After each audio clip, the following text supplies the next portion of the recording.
According to an article written on brides.com, these couples are the least compatible when it comes to formulating a harmonious marriage. I gotta give my disclaimer.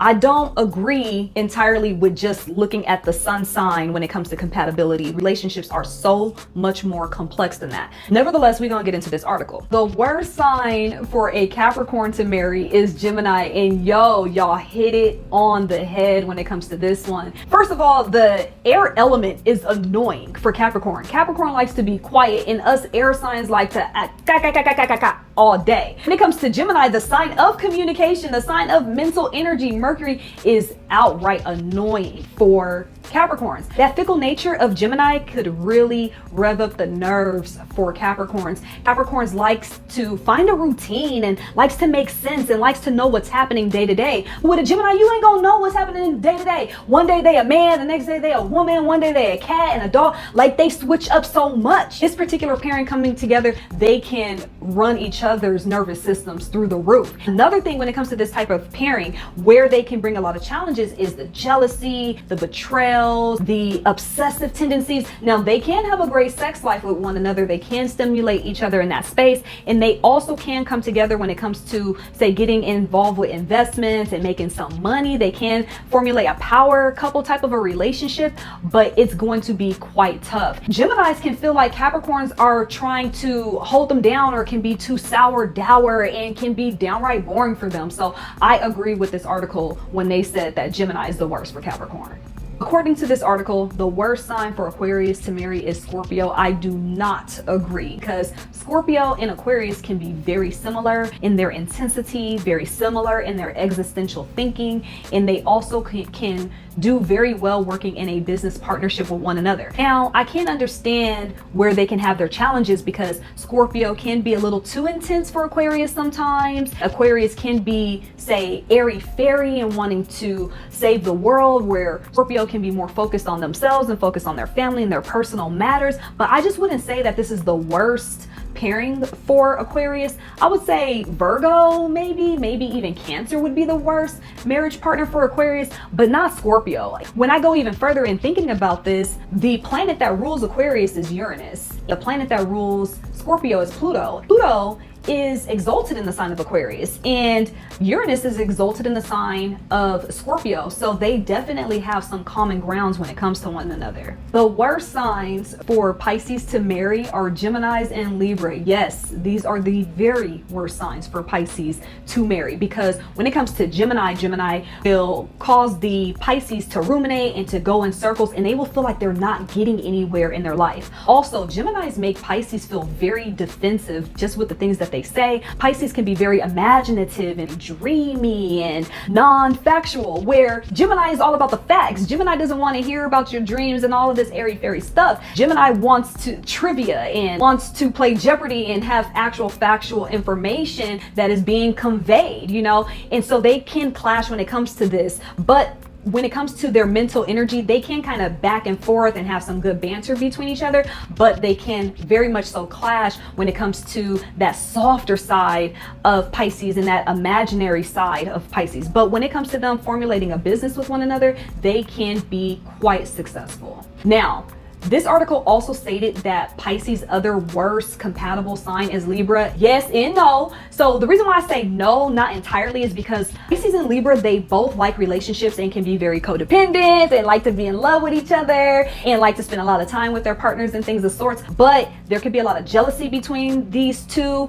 and there could be a lot of playing games when it comes to these two, because both of these signs can be very indirect, just unclear when it comes to certain things, and that could be quite challenging. The Libra can feel that Pisces is saying one thing, whereas the Pisces is thinking that the Libra is saying another thing. They can be very confused when it comes to each other. But this particular coupling, it is absolutely a karmic relationship that when they come together, it's all about transforming one another and thinking from a greater state of mind and healing. And there can be a power couple here, and they also can have a great sexual bond in relationship. But when it gets toxic, baby, which it oftentimes does, it's done and it's over with. But they go back and forth, and they both end up lost and absolutely confused. Sometimes they don't even get ahead in their endeavors because they can literally sabotage one another. Aries. They say your worst matches are Pisces and Cancer. Now I have to agree, Aries and Pisces, this coupling can be troubling because when it comes to them coming together, you got to understand, Aries is a fire sign. Aries likes action. Aries likes to do things, and Aries likes to live its life very passionately and fully engaged. Pisces is virtually opposite. Pisces likes to lay down and sleep all day. They don't like to be bothered with a lot of things, but Aries likes to maneuver and get out there and be in people's faces, is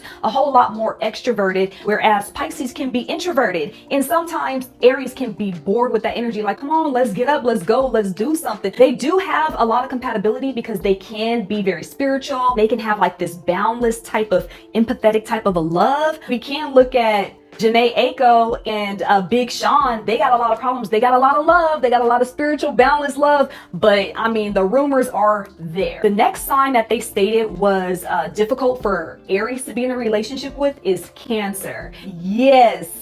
This particular pairing can be very challenging because they bring out too much emotion out of each other, and they make it difficult for one another to get over the past. They're always bringing back what one person did, so on and so forth. They play the blame game, and don't nobody got time for all that. Like, let's move on. Especially Aries, they like to move forward. Cancer's like, well, remember last time when you said da da da da da. Aries is like, bro, like, I thought we were done with that. So they have their challenges. I can see why the article would say they could have a difficult time creating a harmonious marriage, but they still do have their compatibility. Taurus and Leos. This is my mother and father. Yes, this is a hot mess, okay? When it comes to Taurus and Leo, they have a similar thing going on like Aries and Cancer. They get stuck in the past. They have issues with family and all of that. Don't get me wrong, Taurus and Leo do experience a lot of compatibility with one another because both of these signs like nice things. They like luxuries. They like fine dining. They like business. They like making money. Both of these signs have that royal feel about them, and they can kind of link up based upon those things and other factors as well. And they tend to be loyal and very noble, but they tend to bump heads a lot. Both of these signs are quite controlling. They want things to be their way, and they clash based upon this type of energy. Their love languages be kind of off and be different. Like Taurus likes to give a lot of affection. They also like to give love via acts of service, and Leo likes words of affirmation. They like to be praised, and sometimes Taurus can be kind of short on their words, so they sometimes don't see eye to eye, or they're not being stimulated in the area of love because they can show up so differently in that space. Scorpio and Gemini. This is one of the most toxic pairings ever. As a matter of fact, when it comes to Scorpio and Gemini, I have touched on this coupling before. They are a karmic tie. Don't get me wrong, some of them can be successful, but we're not talking about all that right now. When it comes to Scorpio and Gemini, they tend to manipulate one another. They fall victim to power struggles and control issues in their relationships, but they can have a very strong sexual tie and sexual bond, but it can sometimes lead to obsession and things of the sorts. These two can come together and create some type of a fraudulent business, scams, and all kind of shady stuff. They don't just be shady to one another. When they come together, they be shady to the world. You got to watch out for Scorpio and Gemini pairings. When it comes to Scorpio and Gemini's coming together, they deal with issues when it comes to having children, alimony, and child support type stuff. They do each other downright dirty sometimes. It's a very dangerous coupling. They say the worst sign for Libra to marry is Virgo, and I don't 100% agree. They can have their challenges. They can bring out insecurities in each other. They can lie and be deceitful within the relationship. But Libra and Virgo, they are very similar in energy, which, I mean, they can clash. But Libras and Virgos, they tend to like the same things in life. They tend to go after things in a similar way. So they tend to have a lot of similarities and a lot of the same desires. So I don't fully agree when it comes to this coupling, yet nevertheless, there are challenges when it comes to work. There are challenges when it comes to spirituality. There are challenges when it comes to their time rhythms. Like, say the Virgo can be up and excited about something where the Libra can be down, but they can work in a symbiotic fashion with each other, bringing each other up when one another is down. Now, when it comes to this relationship, I do think about Jada Pinkett and Will Smith and the challenges that they have within their coupling, where Will is a lot more sociable, Jada is a lot more mental when it comes to healing and those kinds of things, and they have a lot of challenges in that space. But as far as saying that this is the worst pairing, I don't agree with that. The worst sign for Scorpio to marry is Libra. Now, I can't actually agree to a certain extent when it comes to this, but I really think the worst sign for Scorpio to marry is Gemini. Nevertheless, my take on this particular coupling of Scorpio and Libra, why it can be challenging is because Scorpio likes to go very deep. They like to have very deep soul bonds with their mate. And Libra is a lighter energy. It's an air sign. It likes to be sociable. It's a social butterfly. It likes to go here and there, and sometimes can be a bit fickle, which Scorpio doesn't like. When it comes to Scorpio and Libra, the Libra may feel bogged down and may feel a heavy energy when it comes to connecting with Scorpio. Also, this particular coupling is a semi-sextile quincunx type of a relationship where there can be a lot of lies, deceit, there can be a ending of attraction, issues in regards to money, and issues in regards to the way each other just handles wealth in general. So yeah, I can see why this article would say that this is a troubling coupling, but I don't think it's the worst. The worst sign to marry as a Sagittarius is a Capricorn. I don't 100% agree with this because both of these signs are very ambitious. Both of these signs like to get ahead and like to climb to high heights. But I can understand because Sagittarius is a lot more outgoing. They like to explore. They like to have adventures. And Capricorns tend to be homebodies, especially with their partner. They like to be at home, chilling on the couch, doing something.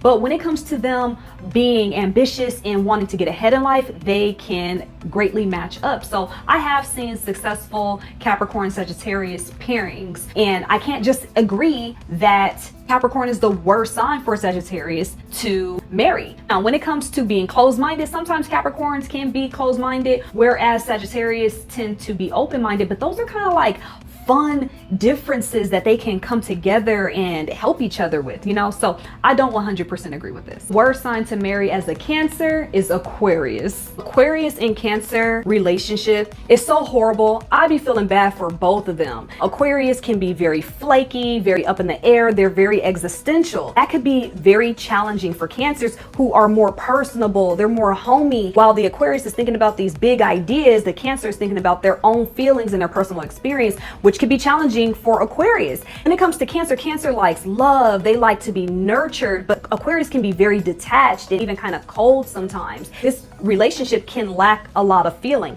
Don't get me wrong, when it comes to Cancer and Aquarius, it's a very transformative spiritual relationship, and they can have a fiery sexual experience with one another. But they can be very similar to Scorpio and Gemini relationship, where there could be a lot of manipulation and lies and all kinds of things. The Cancer tends to try to make the Aquarius jealous to stimulate some type of an energy out of the Aquarius. Aquarius tends to be cold and detached to arouse the Cancer's emotions and things. They are just horrible when it comes to each other. The worst sign to marry as a Leo is Capricorn. Leo and Capricorn can bring out so many challenges in a relationship. Do not get me wrong. When it comes to Leo and Capricorn, they can be very compatible and have a power type of a relationship. They be relationship goals online. But this is another karmic relationship. They pull jealousy out of each other. And both of these signs like to be the king. They like to be on top. And so they deal with power struggles and control issues, and they tend to clash based upon this energy. You got to understand, Capricorn can be subdued and kind of chill and relaxed, and they can really be focused on their business. But Leo likes a lot of attention, and sometimes Capricorn cannot fulfill those desires and those needs for Leo, who wants all this attention, while Capricorn is handling a business. They very ambitious. Leo's like, look at me, what about me, what about me? And so a lot of jealousy can come between this relationship, and they do tend to fall victim to cheating and betrayals and things, especially with people that they work with. When it comes to Leo and Capricorn, they can really hurt each other, even in each other's pocketbooks. Like if they have a divorce, it's going to be real messy when it comes to alimony, child support, and all that. Like the Leo will try to get the Capricorn for all that they got, and vice versa. The worst sign to marry as a Virgo is Sagittarius. Virgos and Sagittarius coming together can be quite challenging for so many different reasons. First of all, when they come together, this is a square aspect. It's a 90-degree angle. Sagittarius likes to see the bigger picture. They're very optimistic. They're very much so looking at the grand scale of things. Virgo is completely opposite of that energy. Sagittarius can feel like Virgos are super petty and they are so stuck on the small things, and that could be very triggering and even irritating for Sagittarius. But Virgo really just wants to improve and wants to make sure that everything is going right in their household. They could be very family oriented, but sometimes the way that they approach things can feel like they are being naggy and pickish and all of that type of stuff. Sagittarius can feel oftentimes like the grass is greener on the other side, and they tend to be infidelic in their relationships, going here, going there, going every which where, which tends to make Virgos feel insecure. I mean, we could just look at Beyonce and Jay-Z to really kind of understand the trouble when it comes to this type of a pairing. Now, they can have a lot of compatibility when it comes to business, as we see that couple being very successful when it comes to business. But Sagittarius oftentimes hurts the feelings of Virgo because of the wandering eye, and because sometimes they don't understand what Virgo is seeing, because Virgo sees the fine details of things while, you know, Sagittarius is just seeing the whole world. So they tend to clash based upon that. This is your girl Kateria Knows. Book a reading with me. Peace.